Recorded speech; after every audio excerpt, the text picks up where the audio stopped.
Hi friends, welcome back to channel. ನಾನು Sudeep from technical good news Kannada. ಸೂತ್ರ ಈ ಒಂದು ವಿಡಿಯೋದಲ್ಲಿ ಏನು ನೋಡ್ತೀವಿ ಅಂತ ಹೇಳಿದ್ರೆ, ನೀವೇನಾದರೂ ಡ್ರೀಮ್ 11ನಲ್ಲಿ ಟೀಮನ್ನು ಮಾಡಿ ಗ್ರ್ಯಾಂಡ್ ಲೀಗನ್ನು ವಿನ್ ಮಾಡಬೇಕು ಅಂತ ಅನ್ಕೊಂಡಿದ್ರೆ, ಅಥವಾ ನೀವು ಮಾಡ್ತಿರುವಂಥ ಟೀಮ್ ಏನಿದೆ ಅದು ಸ್ಟಾರ್ಟಿಂಗ್ನಲ್ಲೇನೋ ಚೆನ್ನಾಗಿ ರ್ಯಾಂಕ್ ಇರುತ್ತೆ, ಬಟ್ ಹೋಗ್ತಾ ಹೋಗ್ತಾ ನಿಮ್ಮ ರ್ಯಾಂಕ್ ಬಾಟಮಲ್ಲಿ ಬಂದಿರುತ್ತೆ ಅಂತ ಹೇಳಿದ್ರೆ, ನೀವು ಕೂಡ ನಾನು ಹೇಳ್ತಿರುವಂಥ ಈ ಎರಡು ಮಿಸ್ಟೇಕನ್ನು ಗೊತ್ತಿದ್ದೋ ಗೊತ್ತಿಲ್ಲದೇನೋ ಮಾಡ್ತಾ ಇರೋ ಅಂತ ಅರ್ಥ. ಸೊ ಆ ಎರಡು ಮಿಸ್ಟೇಕ್ ಏನು, ಅದನ್ನು ಜಸ್ಟ್ ನೀವು ಇವತ್ತೇ ಸ್ಟಾಪ್ ಮಾಡಿಕೊಂಡ್ರೆ ನೀವು ಇನ್ವೆಸ್ಟ್ ಮಾಡ್ತಿರುವಂಥ ಅಮೌಂಟ್ ಏನಿದೆ ಅದು ವಿನ್ನಿಂಗ್ ಪ್ರಾಫಿಟಲ್ಲಿ ಜಸ್ಟ್ ಒಂದು ಕ್ಲಿಕ್ನಲ್ಲಿ ಹೇಗೆ ಸರಿ ಮಾಡ್ಕೋಬೇಕಂತೇಳಿ ನಾನು ನಿಮಗೆ ತಿಳಿಸ್ಕೊಡ್ತೇನೆ. ಸೊ ಬನ್ನಿ ವಿಡಿಯೋನ ಶುರು ಮಾಡಿ. ವಿಡಿಯೋ ಇಷ್ಟ ಆದರೆ ಲೈಕ್ ಮಾಡಿ, ಚಾನಲ್ನ ಸಬ್ಸ್ಕ್ರೈಬ್ ಮಾಡ್ಕೊಳ್ಳಿ, ಹಾಗೆಯೇ ಬೆಲ್ ಐಕಾನ್ನ ಕ್ಲಿಕ್ ಮಾಡೋದನ್ನು ಮರಿಬೇಡಿ. ಯಾಕಂತ ಹೇಳಿದ್ರೆ ನಾವು ಅಪ್ಡೇಟ್ ಮಾಡುವಂಥ ಪ್ರತಿಯೊಂದು ವಿಡಿಯೋದ ನೋಟಿಫಿಕೇಶನ್ ನಿಮಗೆ ಎಲ್ಲರಿಗಿಂತ ಮೊದಲು ಸಿಗುತ್ತೆ. ನೀವು ಎಲ್ಲರಿಗಿಂತ ಮೊದಲು ವಿಡಿಯೋನ ನೋಡ್ಕೋಬಹುದು, ಇನ್ಫಾರ್ಮೇಷನ್ ಕೂಡ ತಿಳ್ಕೋಬಹುದು. ಸೊ ಬನ್ನಿ ಡೈರೆಕ್ಟಾಗಿ ವಿಡಿಯೋದ ಟಾಪಿಕ್ಗೆ ಹೋಗೋಣ. ಮೊದಲನೇದಾಗಿ ಫಸ್ಟ್ ಮಿಸ್ಟೇಕ್ ಏನು ಅಂತ ಕೇಳಿದ್ರೆ, you are not concentrating on the ಟಾಸ್ನ ಬಗ್ಗೆ ನೀವು ಕಾನ್ಸಂಟ್ರೇಷನ್ ಮಾಡ್ತಾ ಇಲ್ಲ. ಟಾಸ್ ಬೀಳ್ತಿದೆ ಗುರು,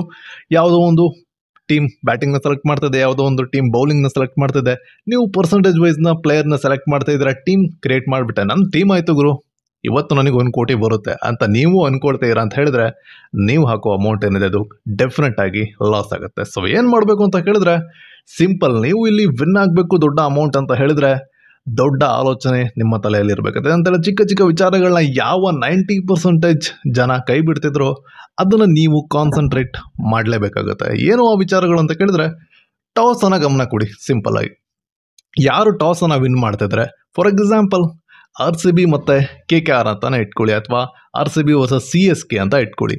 ಸೊ ಯಾರು ಟಾಸನ್ನು ವಿನ್ ಮಾಡ್ತಿದ್ದಾರೆ ಅವರು ಯಾವ ಒಂದು ಬೌಲಿಂಗ್ನ ಸೆಲೆಕ್ಟ್ ಮಾಡ್ತಾ ಇರಾ ಅಥವಾ ಬ್ಯಾಟಿಂಗ್ನ ಸೆಲೆಕ್ಟ್ ಮಾಡ್ತಾ ಇರಾ ಅಂತ ಜಸ್ಟ್ ಒಂದು ಚಿಕ್ಕ ಗಮನವನ್ನು ಇಟ್ಕೊಳ್ಳಿ. ಯಾಕಂತ ಹೇಳಿದ್ರೆ ಯಾವ ತಂಡ ವಿನ್ ಆಗಲಿಕ್ಕೆ ಅವರಿಗೆ ಸೂಟೇಬಲ್ ಆಗಿರುವಂಥದ್ದು ಬೌಲಿಂಗ ಅಥವಾ ಬ್ಯಾಟಿಂಗ ಅಂತ ಕನ್ಸಿಡರ್ ಮಾಡಿ ಸೆಲೆಕ್ಟ್ ಮಾಡ್ತಾ ಇದೆಯೋ, ನಾವು ಅದರ ಆಧಾರದ ಮೇಲೇ ನಮ್ಮ ಟೀಮನ್ನು ಕ್ರಿಯೇಟ್ ಮಾಡಬೇಕಾಗುತ್ತೆ. ಯಾಕಂತ ಹೇಳಿದ್ರೆ ಈಗ ನಮ್ಮ ಬೆಂಗಳೂರು ಸ್ಟೇಡಿಯಂ ಅಂತ ತಗೊಂಡ್ರೆ ಅಲ್ಲಿ ಹೈ ಸ್ಕೋರಿಂಗ್ ಆಗುವಂಥ ಮ್ಯಾಚಸ್ಗಳಿರುತ್ತೆ. ಸೊ ಹಾಗಾಗಿ ಅಲ್ಲಿ ಯಾರು ಚೆನ್ನಾಗಿ ಬ್ಯಾಟಿಂಗನ್ನು ಮಾಡ್ತಾರೋ ಅಲ್ಲಿ ಅವರ ಟೀಮ್ ಚೆನ್ನಾಗಿ ಪರ್ಫಾರ್ಮೆನ್ಸನ್ನು ಮಾಡುತ್ತೆ. ಸೊ ಹಾಗಾಗಿ ಅಂಥ ಕಡೆ ನಾವು ಬರೀ ಬೌಲರ್ಸ್ಗಳನ್ನ ತಗೊಳ್ತಿದ್ದೀವಿ ಅಂತ ಹೇಳಿದ್ರೆ ನಮಗೆ ಲಾಸ್ ಆಗುತ್ತೆ. ಹಾಗೆಯೇ CSK ಅವರ ಹೋಮ್ ಗ್ರೌಂಡ್ ಏನಿದೆ ಚೆನ್ನೈ, ಅಲ್ಲಿ ನೀವು ಸೆಲೆಕ್ಟ್ ಮಾಡಬೇಕಾಗಿರುವಂಥದ್ದು ಬೌಲರ್ಸ್ಗಳನ್ನ. ಯಾಕಂತ ಹೇಳಿದ್ರೆ ಅಲ್ಲಿ ಬೌಲಿಂಗ್ಗೆ ಸಪೋರ್ಟ್ ಮಾಡುವಂಥ ಪಿಚ್ ನಿಮಗೆ ಸಿಗುತ್ತೆ. ಸೊ ಹಾಗಾಗಿ ಈ ರೀತಿಯಾಗಿ ಯಾರು ಟಾಸನ್ನು ವಿನ್ ಮಾಡಿ ಬ್ಯಾಟಿಂಗನ್ನು ತಗೊಳ್ತಾ ಇರೋ ಅಲ್ಲಿ ನೀವು ಸೆಲೆಕ್ಟ್ ಮಾಡಬೇಕಾಗಿರುವಂಥದ್ದು ಮೋಸ್ಟ್ ಪ್ರೊಬಬ್ಲಿ ಒಳ್ಳೆ ಬ್ಯಾಟ್ಸ್ಮನ್ಗಳನ್ನ.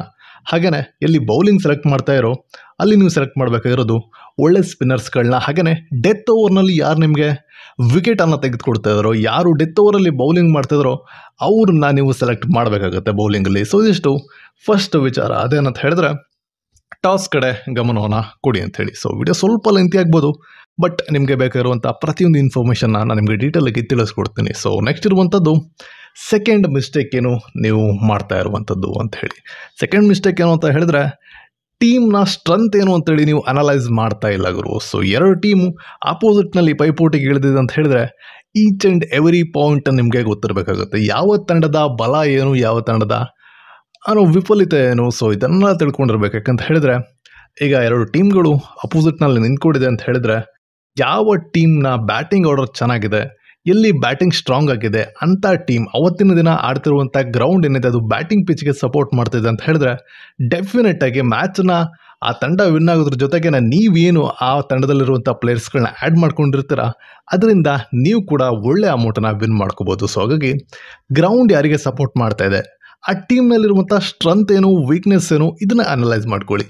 ಸೊ ಗ್ರೌಂಡ್ ಕೂಡ ಬ್ಯಾಟಿಂಗಿಗೆ ಸಪೋರ್ಟ್ ಮಾಡ್ತಾ ಇದೆಯಾ, ಆ ಟೀಮ್ನಲ್ಲಿರುವಂಥ ಬ್ಯಾಟ್ಸ್ಮನ್ಗಳು ಕೂಡ ಚೆನ್ನಾಗಿದ್ದಾರೆ, ಸೊ ಡೆಫಿನೆಟ್ ಆಗಿ ಅವ್ರನ್ನ ತಗೊಳ್ಳಿ. ಹಾಗೆಯೇ ಕ್ಯಾಪ್ಟನ್ ಆ್ಯಂಡ್ VC ಕೂಡ ಟ್ರೈ ಮಾಡ್ಬೋದು.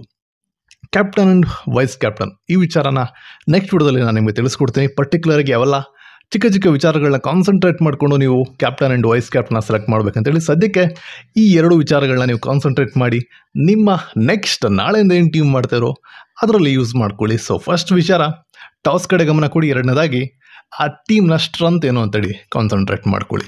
ಸೊ ಎರಡು ವಿಚಾರಗಳು ನಿಮಗೆ ಇಷ್ಟ ಆಯಿತು ಅಂತ ಹೇಳಿದ್ರೆ ಈ ತಪ್ಪನ್ನು ಇವತ್ತೇ ನಿಲ್ಲಿಸ್ಕೊಂಡು ಟೀಮನ್ನು ಮಾಡಿ ನೀವು ಕೂಡ ಪ್ರಾಫಿಟಲ್ಲಿರ್ತೀರ. ಅನೇವೇ ಫೈನಲಿ ನಿಮ್ಮ ನಾಲೆಡ್ಜ್ನ ಯೂಸ್ ಮಾಡಿಕೊಂಡು ಗೇಮನ್ನು ಆಡ್ಕೊಳ್ಳಿ. ಹಾಗೆಯೇ ಜಾಸ್ತಿ ಅಮೌಂಟನ್ನು ಒಂದು ಸಲ ಇನ್ವೆಸ್ಟ್ ಮಾಡಲಿಕ್ಕೆ ಹೋಗಬೇಡಿ. ಎನಿವೆ ಇದಿಷ್ಟು ನಾನು ನಿಮಗೆ ತಿಳಿಸ್ಕೊಡ್ಬೇಕಂತ ಚಿಕ್ಕ ವಿಚಾರ. ತಿಳಿಸ್ಕೊಟ್ಟಿದ್ದೀನಿ. ನಾನು ತಿಳಿಸ್ಕೊಟ್ಟಿರುವಂಥ ನಿಮ್ಗೆ ಇಷ್ಟ ಆದರೆ ಚಾನಲ್ನ ಸಬ್ಸ್ಕ್ರೈಬ್ ಮಾಡ್ಕೊಳ್ಳಿ, ವಿಡಿಯೋನ ಲೈಕ್ ಮಾಡಿ. ಸಿಗೋಣ ನೆಕ್ಸ್ಟ್ ವಿಡಿಯೋದಲ್ಲಿ ಮತ್ತೊಂದು ಬೆಸ್ಟ್ ಅಪ್ಡೇಟ್ ಜೊತೆಗೆ. ಅಲ್ಲಿಗೂ ಟೇಕ್ ಅಂತ ಹೇಳ್ತಾ ಫೈನಲಿ ಸುದೀಪ್ ಸೈನಿಂಗ್ ಆಫ್. ಬಾಯ್.